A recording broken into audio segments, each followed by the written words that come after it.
So initially, this might look like a normal Apple Watch, but if you follow my Twitter, this is the farthest from it. So let's dive in. Physically, there are a number of differences, and initially, as well as being the clearest one, it's the color. Apple never released the Series 2 in a stainless steel gold color. It only did silver and the sort of, space gray, as they call it. Additionally, this is much more of a sort of bronze gold, less like the blush gold that you see on the Series 4. And, well, most importantly, it has a red crown. And this is where the story starts to become really interesting. If you look back in 2015, give or take, you can see articles of Tim Cook wearing what looks like a silver Series 0 with a red crown, exactly like this watch. Well, there's some meaning behind that. If you've seen the Series 3, it was the first watch to publicly release with a red crown, and, well, this, much like the Series 3, seems to have a red crown to represent cellular. And one could go to venture that Tim Cook was actually testing the cellular version of the Series 2 back in 2015, hence the watch he was wearing.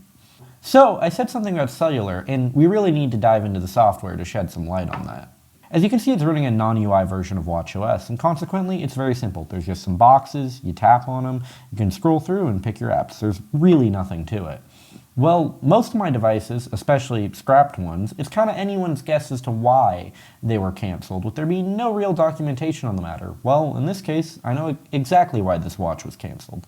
There's a log file present on the watch that tells the whole story. So originally, there would have been 4 versions of the Series 2, N64, N65, N74, and N75. N74 and N75 were the ones Apple publicly released and sold to us consumers. However, this is N65, and it turns out Apple was in the process of testing cellular on the N64 and N65 watches.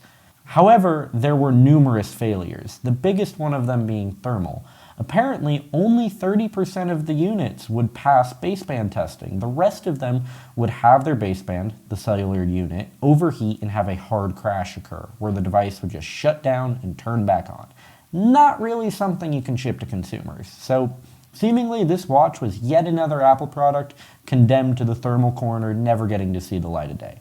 Hope you found this watch interesting. Let me know what else you want to see in the comments and if you have any questions about this guy.